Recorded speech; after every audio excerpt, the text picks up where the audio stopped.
extra government's policies, well, some words just seem to underscore some of them inconsistency, but then we'll see in just a moment and that. But let's start off a little bit though with the development, just going by the leaps and bounds over the weekend. It continued till today. You saw them in the frontline news of the papers, as we might have read them. Mr. Chris Akiri joins us now. Thank you for coming this morning, sir. It's my pleasure. Well, this development in Bayelsa, wherein some say to them it does appear as a first, even though technically not.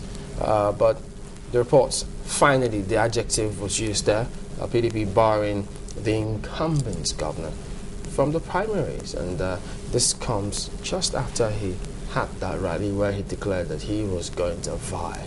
And so, what drama is this? Well, drama indeed. I think that's the correct language, but I would think that this is to be expected, this type of development, because you see, the incumbent governor, Silva, is one man I would like to think has, on a number of occasions, gone from the sublime to the ridiculous. He is not tactful, if I may say that one with the profoundest respect. How do you mean? He talks 19 to the dozen on matters that it would have been better for him to keep silent on. For example, between him and the president of this country, who happens to be a citizen of that same state, there is no love lost. There is hardly any love lost. I mean, that could be seen clearly. I mean, seen with half an eye. There is no love lost between the president and the incumbent governor. There was a time I remember when he said, I will not give you my support. What about the other two gentlemen? Well, yes, maybe nobody exactly knows. Alaibe may have done certain things, but nobody knows, while he was, they probably didn't look at him as somebody who could deliver the dividends of democracy. Don't forget that he was once the managing director of NDDC, and the party, NWC is the highest organ of the party. They must have taken note of certain things. Now, as for Bemuri Bruce, nobody knows. I mean, because reasons have not been given. We're just surmising that Bemuri, as far as Bemuri Bruce is concerned, he probably joined the party a bit too late or something. And now some people would ask the question, why is this man just coming in and he wants to be gubernatorial candidate for the state? You also had the other reason that he has dual nationalities. Well, that may be, but the Constitution, people have to look at the Constitution before that one. Section 28 of the Constitution is clear on this, that if any of your parents, and Section 2 of the Constitution as well, I'm not saying Section 2, I'm saying Part 3 of the Constitution. Now says, if any of your parents, was a citizen of Nigeria before independence and so on, then you are automatically a Nigerian. So all of these things must have been looked at. So, and they have legal advisors. So if that is so, Bemuri Bruce would have a case against them if they are talking of this dual nationality thing, Especially if he decides to pursue it. Huh? What if he decides to let go? If he decides to let go and not pursue the matter, so be it. I mean, you can't egg somebody on to go to court. If he sleeps over his rights, so be it. Well, the way he's responded to that yesterday looks like he's going to pursue it, because in his words, he said, "I'm not a quitter." Yes.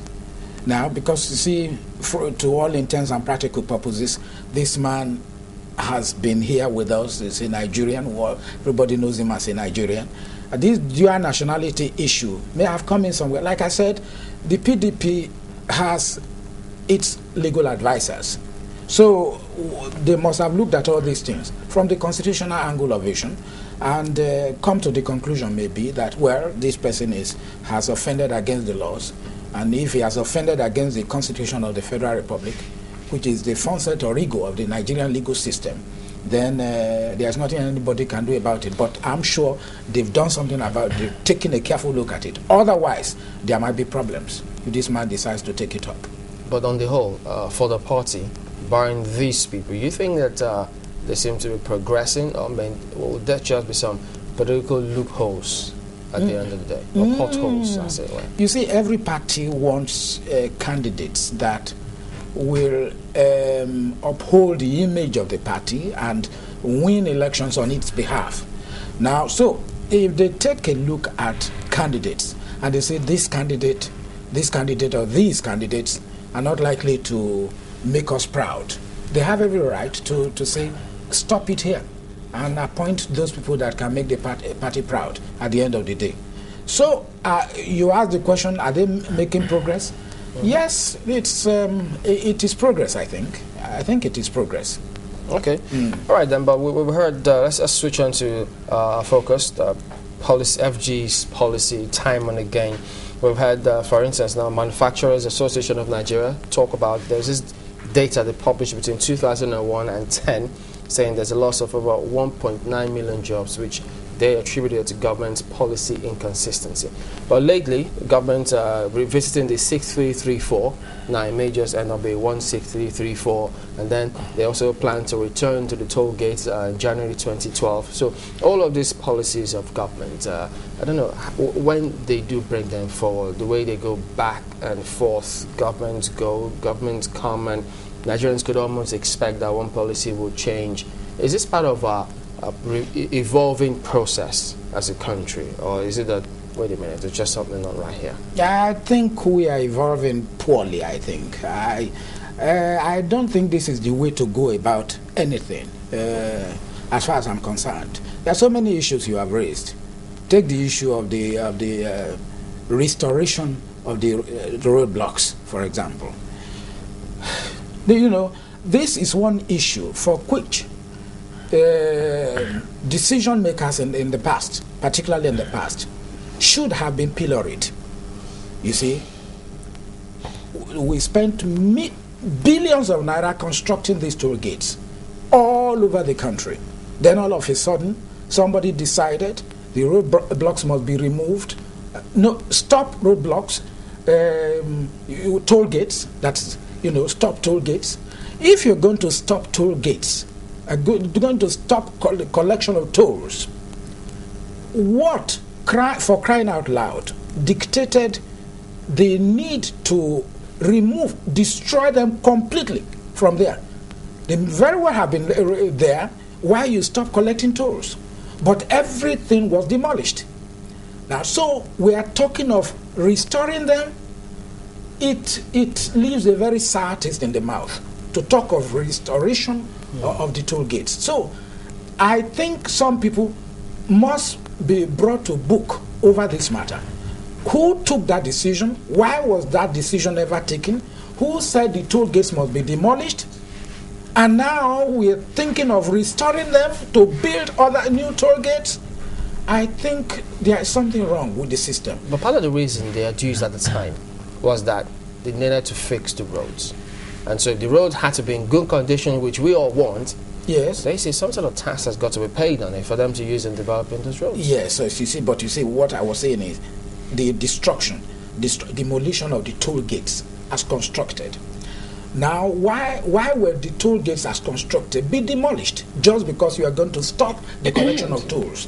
And if you are going to beautify the roads or reconstruct the roads, was that enough to, did that dictate the need to destroy the structures? Okay, you said the structures, sorry Marco, you said the structures would have been left alone. Yes. While the act of collecting monies from people, that is the toll itself, should have been abolished at that point. Should have been abolished. You have no fears that those toll boxes, as they were, toll collectors' boxes, could have been a security threat. Bad people could be lurking there, since there's no one collecting toll anymore. Yes. And then it becomes a home for people, say, gentlemen of the evening or of the night. That was the reason given at that time, which was a bad reason, because you see, all along the road, I mean, in in foreign countries. You go to the US, for example, you're traveling from one state to another or from one town to another, you will see structures like that on the road. No tolls collected,